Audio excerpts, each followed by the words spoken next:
ആ അമ്മേ, പോകുമ്പോൾ മീരയെ കൂടെ കൂട്ടിയാലെന്നാ ഞാൻ ആലോചിക്കുന്നേ. രണ്ടും കൽപ്പിച്ചവൻ പറഞ്ഞു. അരിമ കയ്യും കെട്ടി നിന്ന് രണ്ടുപേരെയും അടിമുടി നോക്കി. ആ നോട്ടത്തിൽ മീര ഒന്ന് പതറി. അർജുൻ്റെ വാക്കുകളിൽ സ്വയം മറന്ന് അവനെ നോക്കി നിൽക്കുകയായിരുന്നു അവൾ. അരുണിമയുടെ നോട്ടം കണ്ട് അവൾ തല കുനിച്ച് പിടിച്ചു നിന്നു. അവൾക്ക് കൃതിയുടെ പൊട്ടിച്ചിരികയായിരുന്നു. കഷ്ടമുണ്ടാവേ, രണ്ടിനെ ഒന്ന് നോക്കിയേ, കണ്ടിട്ട് പാവം തോന്നുന്നു.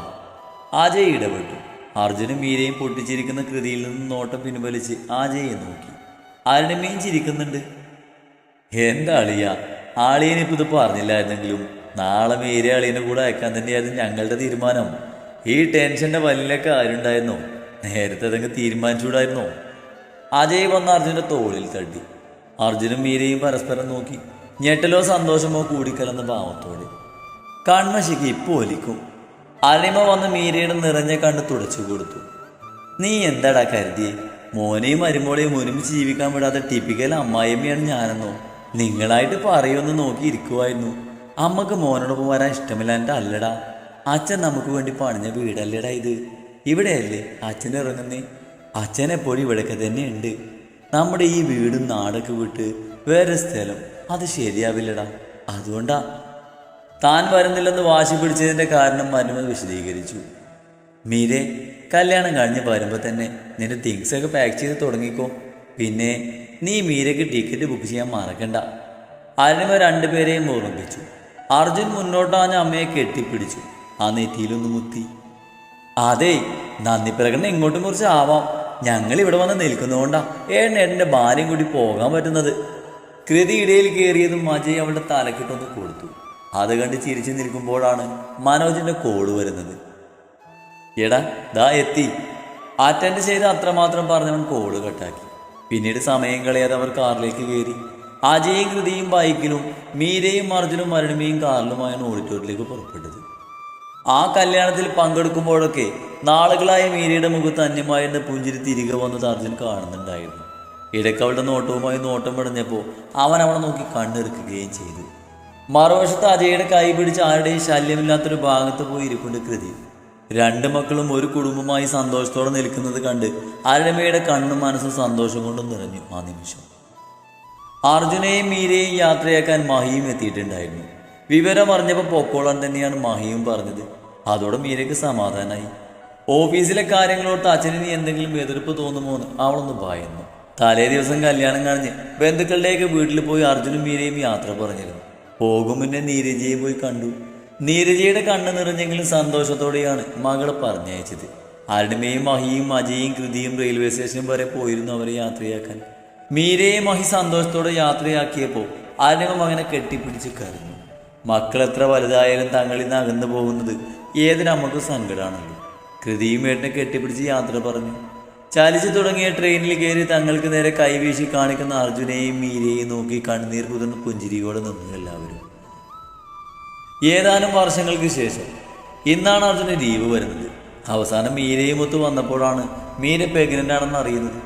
ഒരിക്കൽ അബോർഷൻ ആയതുകൊണ്ടും നല്ല കെയർ വേണമെന്ന് പറഞ്ഞതുകൊണ്ടും അരുണിമ പിന്നീട് അവൾ അർജുനൊപ്പം പോകാൻ സമ്മതിച്ചില്ല. അക്കാര്യത്തിൽ മീരയ്ക്ക് നല്ല മാനസിക പ്രയാസം ഉണ്ടായിരുന്നുവെങ്കിലും കുഞ്ഞിൻ്റെ സേഫ്റ്റിയൊക്കെ പറഞ്ഞ് ഒരു വിധത്തിലാണ് അർജുൻ അവളെ സമാധാനിപ്പിച്ച് നാട്ടിൽ നിർത്തി പോകുന്നത്. അന്ന് കുഞ്ഞിന് വെറും 5 ആഴ്ചയുടെ വളർച്ച മാത്രമേ ഉണ്ടായിരുന്നുള്ളൂ.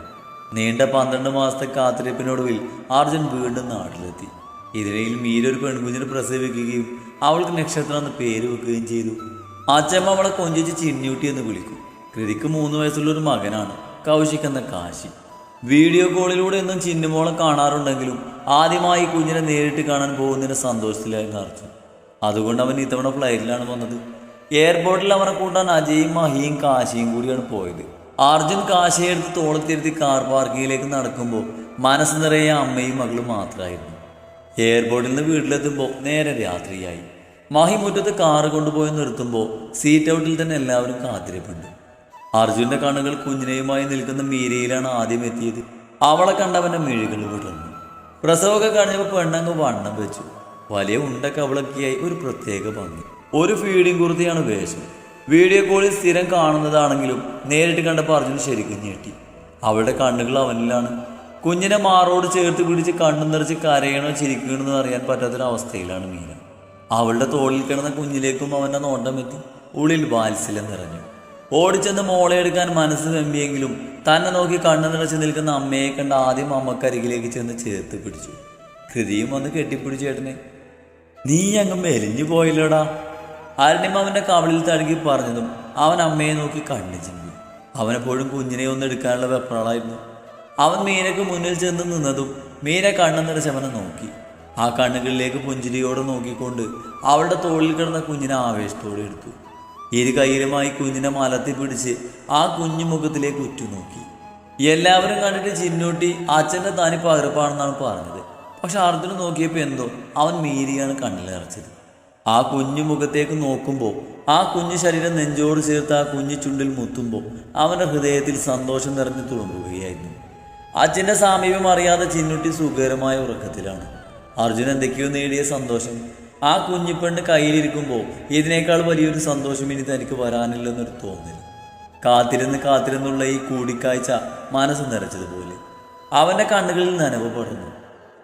പോയി വേഷം മാറി വാടാ. അരമ നിറഞ്ഞ കണ്ണുകൾ തുടച്ചുകൊണ്ട് അവനോട് പറഞ്ഞു. അവൻ കുഞ്ഞിനെ മീരയെ ഏൽപ്പിക്കാതെ മീരയോട് കൂടെ വരാൻ കണ്ണു കാണിച്ച് മോളുടെ ഉണ്ടക്കവളിൽ അമർത്തി മുത്തിക്കൊണ്ട് അകത്തേക്ക് കയറി. ഒരു 100 മുത്തമെങ്കിലും റൂമിലേക്ക് നടക്കുന്നുണ്ടെങ്കിൽ അർജുൻ കുഞ്ഞിന് കൊടുത്ത് കാണും.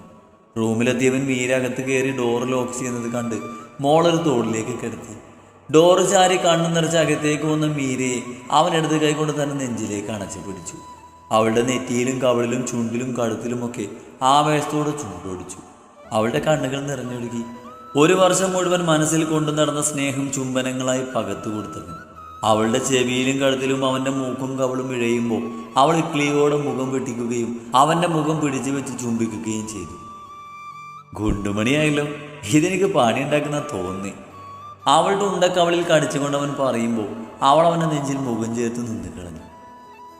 ചിന്നൂട്ടിക്ക് ഒരു 3-4 വയസ്സാവുമ്പോൾ അടുത്തത് മതിയെന്നൊക്കെ കരുതിയ ഞാൻ പറഞ്ഞേ. ഇതിപ്പോൾ എൻ്റെ പ്ലാനിങ് ഒക്കെ പാടുന്ന ലക്ഷണമാണല്ലോ. ആ സാരല്ല, ഒന്ന് ശ്രദ്ധിച്ചാൽ മതിയെന്നേ. അവളുടെ കഴുത്തിലേക്ക് മുഖം പൂഴ്ത്തുന്നവൻ അവൾ അയ്യടാ എന്ന് പറഞ്ഞ് തള്ളി മാറ്റി. ഇങ്ങോട്ട് വടി കൊണ്ടുപെണ്ണെ, ഞാനൊന്ന് കൊതി തീരും വരെ കെട്ടിപ്പിടിച്ചോട്ടടി. മോളെ ബെഡിൽ കിടത്തി അവൻ അവളെ കയ്യെത്തിപ്പിടിച്ച് നെഞ്ചോട് ചേർത്ത് ഇറുകെ പുണർന്നു. എന്നെ ഞെക്കി കൊല്ലോ? അവൻ അവളെ വരിഞ്ഞു മുറുക്കിയത് മീര പുഞ്ചിരിയോടെ ചോദിച്ചു. അതിന് മറുപടി പറയാതെ അവനൊന്ന് കുരിഞ്ഞവളുടെ മാറിലേക്ക് മുഖം പൂഴ്ത്തി. അതോടെ മീര അവൻ്റെ നടുവിന് കുറുകെ കൈവച്ച് അവനെ തന്നോട് ചേർത്ത് നിർത്തി അവന് പുണർന്നു. എടി കൊണ്ടു.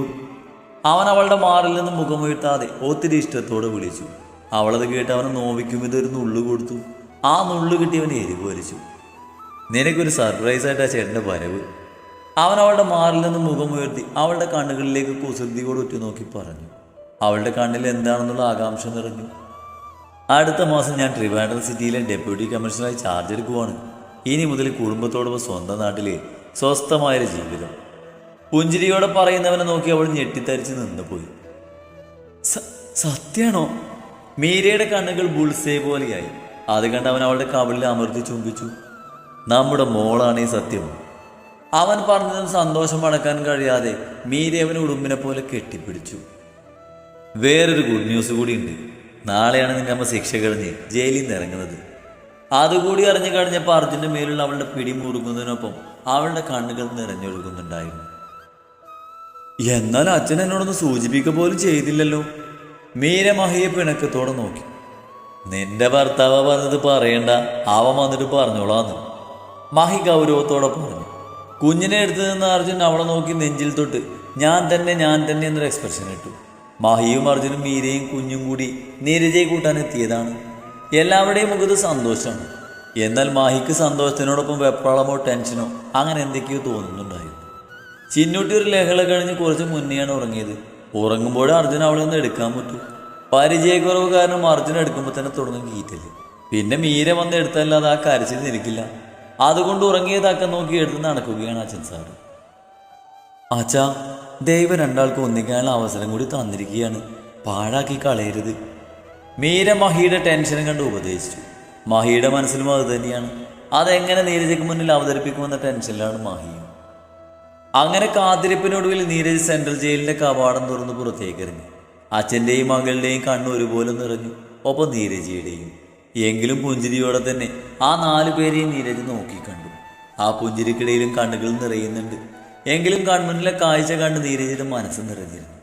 മീര പാഞ്ഞു ചെന്ന് അമ്മയുടെ നെഞ്ചിലേക്ക് ചാഞ്ഞു. ആ മുഖം ഉമ്മകൾ കൊണ്ട് മൂടി. തിരിച്ച് നീരജയും മകൾക്ക് മുത്തങ്ങൾ സമ്മാനിച്ചു. തൊട്ടുമുന്നിൽ നനവ് പടർന്ന കണ്ണുകളും വിടർന്ന ചുണ്ടുകളുമായി നിൽക്കുന്നയാളിൽ കണ്ണുകൾ പതിഞ്ഞതും നീരി ഒന്ന് പുഞ്ചിരിച്ചു. തൻ്റെ പുഞ്ചിരിയിൽ ആ കണ്ണുകൾ വിടരുന്നതും ചുണ്ടുകൾ അതിമനോഹരമായി ചിരിക്കുന്നതും നീരജ കണ്ടു. സുഖല്ലേ മോനെ? അർജുനോടായി തിരക്കിക്കൊണ്ട് മീരയെ തനിന്ന് അടർത്തി മാറ്റി. സുഖമാണെന്ന് പുഞ്ചിരിയോടെ പറയുമ്പോഴേക്കും നീരജ അവൻ്റെ കയ്യിൽ നിന്നും മോള വാങ്ങിയിരുന്നു. അമ്മാമ്മയുടെ പൊന്നു ഉറങ്ങുവാണോ? കണ്ണു തുറന്നേ, അമ്മാമ്മയെ കണ്ണു തുറന്ന് നോക്കിക്കേ. ആ കുഞ്ഞിക്കവളിൽ മുത്തിക്കൊണ്ട് സന്തോഷത്തോടെ അവർ കൊഞ്ചലോടെ പറഞ്ഞു. ചിന്നൂട്ടി ഒന്ന് ചിണുങ്ങിക്കൊണ്ട് നീരജയുടെ നെഞ്ചിലേക്ക് പതുങ്ങിക്കിടന്നു. മോൻ്റെ അമ്മ എനിക്കൊന്ന് കാണുന്നുണ്ട്, ഒരു നന്ദി പറയണം. പ്രസവ സമയത്ത് ഞാൻ കൂടെ ഇല്ലാതിരുന്നപ്പോൾ എൻ്റെ സ്ഥാനത്ത് നിന്ന് അവളെ പരിപാലിച്ചതിന് നന്ദി പറഞ്ഞത് കൊണ്ട് തീരില്ല എൻ്റെ കടപ്പാട്. നീരജയുടെ കണ്ണു നീരി.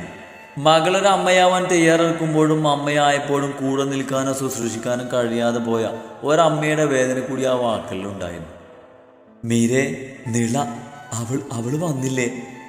കുഞ്ഞിനെ ഒരിക്കൽ കൂടി മുത്തിക്കൊണ്ട് നീരജ ചോദിക്കുമ്പോൾ മഹിയും മീരയും പരസ്പരം നോക്കി. മൂവരുടെയും മുഖം മാറിയത് നീരജ ശ്രദ്ധിച്ചു. മീരെ, എനിക്ക് നിളയൊന്ന് കാണണം. അവൾ എന്താ വരാതിരുന്നത്? ഇന്ന് ഞാൻ വരുന്നതെന്ന് അവൾ അറിഞ്ഞില്ലായിരുന്നോ? മൂവരുടെയും മുഖം കണ്ട് നീരജ ചോദിച്ചു. അമ്മ വാ. അവൾ നീരജയെ വിളിച്ച് കാറിന് നേർക്ക് നടന്നു. നീരജ ശ്രദ്ധയോടെ കുഞ്ഞിനെയുമായി കാറിലേക്ക് കയറി. എന്തെങ്കിലും പ്രശ്നമുണ്ടോ മീരെ? എല്ലാവരുടെയും മൗനം കണ്ട് ഒരു ഭയത്തോടെ നീരജ ചോദിച്ചു. എന്ത് പ്രശ്നം? അമ്മ വെറുതെ ഓരോന്നും ചിന്തിച്ച് കൂട്ടണ്ട. മീര അവരെ സമാധാനിപ്പിച്ചു. നീരജയുടെ വീടിന് മുന്നിലാണ് മഹി പിന്നെ കാറ് നിർത്തിയത്. കാറിൽ നിന്നിറങ്ങിയ മീര അമ്മയുടെ കയ്യിൽ നിന്ന് കുഞ്ഞിനെ വാങ്ങി പിടിച്ചതും നീരജയും പുറത്തേക്ക് ഇറങ്ങി. നീരജ വീടിനുള്ളിലേക്ക് നോക്കുമ്പോൾ കാറ് വന്ന ശബ്ദം കേട്ട് നിള പുറത്തേക്ക് ഇറങ്ങി വന്നു. നീരജയുടെ നോട്ടം പോയത് അവളുടെ ഇടത് കയ്യിലുണ്ടായിരുന്ന വാക്കിംഗ് സ്റ്റിക്കിലേക്കാണ്. ഒരുപാട് വർഷങ്ങളെടുത്തുള്ള ചികിത്സയുടെ ഫലമായാണ് ഇങ്ങനെയെങ്കിലും അവളെ നടക്കുന്ന പ്രാപ്തിയാക്കിയത്. എണീറ്റ് നടക്കുന്ന മകളെ കാണാൻ കഴിയുമെന്ന് ഈ ജന്മം കരുതിയതല്ല നീരജ. അവർ നന്ദിയോടെ മഹിയെ നോക്കി. മഹി ഒരു പുഞ്ചിരിയോടെ നിൽക്കുകയാണ്. നിള തന്നെ കാണുമ്പോൾ അമ്മയെ അലറി വിളിച്ച് ഓടി വരുമെന്ന് കരുതിയെങ്കിലും അതുണ്ടായില്ല.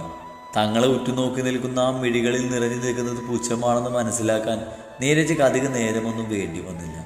ആക്സിഡൻ്റായി തളർന്നു കിടന്നപ്പോൾ ആ കണ്ണിൽ നിന്നും വന്ന കണ്ണുനീരപ്പോൾ കുറ്റബോധത്തിൻ്റെതായിരുന്നില്ലേ, തിരിച്ചറിവിൻ്റെതായിരുന്നില്ലേ? ആ രംഗം ഓർത്തെടുത്തുകൊണ്ട് ആശ്ചര്യത്തോടെ നീരജ നടന്നു. ഓ, ശിക്ഷ കഴിഞ്ഞ് ഇറങ്ങിയോ? അമ്മയും മോളും മരുമകനും പേരക്കുട്ടിയൊക്കെ ഉണ്ടല്ലോ. ആഹാ, ഇദ്ദേഹം ഉണ്ടായിരുന്നു. ജയിലിൽ നിന്ന് ഇറങ്ങിയപ്പോൾ തന്നെ പൊറുതിയും തുടങ്ങി കുടുംബമായോ? മഹിയെ കണ്ട് നിള പൂജിച്ച് ചിരിച്ചു. നീരജ നിളയെ തുറച്ചു നോക്കി. നന്നാവില്ല, ഒരിക്കലും നന്നാവില്ലെന്ന് കച്ച കെട്ടിയിറങ്ങിയ ജന്മാണ് ഇവള്. നന്നായെന്ന് കരുതി ഓടി വന്ന് താനൊരു വിട്ടി. നീരജ സ്വയം പഠിച്ചുകൊണ്ട് അവളെ രൂക്ഷമായി നോക്കി. മഹിയുള്ള ഭാഗത്തേക്ക് നോക്കാൻ പോലും ധൈര്യപ്പെട്ടില്ല. ഇയാളുടെ കൂടെ പൊറുതി തുടങ്ങാനാണല്ലോ നിങ്ങൾ ഞാൻ വീട് കിടന്ന തക്ക നോക്കി എൻ്റെ അച്ഛനെ കൊന്നു കളഞ്ഞത്. എൻ്റെ അച്ഛനെ കൊന്ന് എന്നെ അനാഥാക്കിയില്ലേ നിങ്ങൾ? എന്നിട്ട് ആരെ കാണിക്കാനാ ഇപ്പൊ കൊണ്ട് കയറി വന്നത്? നിള വെച്ചെടുത്തു. ഡീ, ഒച്ച എടുക്കണ്ട. നീ നന്നാവെന്ന് കരുതി കാത്തിരുന്ന ഞാനാ വിടി. നിന്റെ അടക്കം എത്രയോ ജീവിതങ്ങൾ അയാൾ തകർത്ത് കളഞ്ഞത് കൺമുന്നിൽ കണ്ടിട്ടും ഇന്നും അയാൾക്ക് വേണ്ടി വാദിക്കുന്നുണ്ടല്ലോ നീ. നിന്നെ സമ്മതിക്കണം. അല്ലെങ്കിലും ആ ദുഷ്ടന്റെ ചോരയില്ലേ? നീ ഇങ്ങനെ ആയില്ലെങ്കിൽ അത്ഭുതമുള്ളൂ. നീരജ അരിശത്തോടെ പറഞ്ഞു. ദുഷ്ടനത് നിങ്ങൾ പോയി നിങ്ങളുടെ തന്തയെ വിളിക്ക്, അച്ഛനെ വിളിക്കണ്ട. ഇയാളെ വീണ്ടും കാണുന്നവരെ എൻ്റെ അച്ഛൻ നിങ്ങൾക്ക് നല്ലതായിരുന്നല്ലോ. പഴയ കാമുകനെ കിട്ടിയപ്പോ അയാളോടൊപ്പം പോയി പൊറുക്കാൻ വേണ്ടി എൻ്റെ അച്ഛനെ കൊന്നു തള്ളിയിട്ടിപ്പോ ദുഷ്ടനെന്നോ? മര്യാദക്ക് ഇറങ്ങി പോകാൻ നോക്ക്, അല്ലെങ്കിൽ എൻ്റെ മറ്റൊരു മുഖം കൂടി കാണേണ്ടി വരും നിങ്ങൾക്ക്. വോക്കിംഗ് സ്റ്റിക്ക് നിലത്തൂന്നി നിള അരിശത്തോടെ മുന്നോട്ട് വന്നതും നീരജ നിളയുടെ കരണം പുകച്ചൊരു അടി കൊടുത്തു. പുകയുന്ന കാരണത്ത് കയ്യും വെച്ച് അവൾ നീരജയെ തുറച്ചു നോക്കി. തന്തയെ പറഞ്ഞു വിട്ട പോലെ മോളെയും പറഞ്ഞു വിടാൻ എനിക്ക് ഒരു മടിയില്ല. അതുകൊണ്ട് അടങ്ങി ഒതുങ്ങി ജീവിച്ചാൽ നിനക്ക് കൊള്ളാം. പിന്നെ എന്നോട് ഇവിടുന്ന് ഇറങ്ങിപ്പോകാൻ പറയാൻ നിനക്ക് എന്ത് അവകാശമാണ് ഉള്ളത്? ഇത് ഞാൻ മീരക്ക് കൊടുത്ത വീടാണ്. ഇവിടെ ആര് വേണം വേണ്ടെന്നൊക്കെ തീരുമാനിക്കേണ്ടത് അവളാ, മനസ്സിലായോ? നീരജ ചൂടായത് നീള അവരെ തുറച്ചു നോക്കി. ഇതൊക്കെയാണ് നീളയുടെ സ്വഭാവമെങ്കിൽ താമസിക്കാൻ വേറെ സ്ഥലം നോക്കിക്കോണം. മഹി ഒട്ടും മയമില്ലാതെ പറഞ്ഞു. സംസാരിക്കാനുള്ള ശേഷിയായപ്പോൾ സഹായങ്ങളുമായി ചെല്ലുമ്പോഴൊക്കെ നിള ആട്ടി ഓടിക്കുമായിരുന്നു.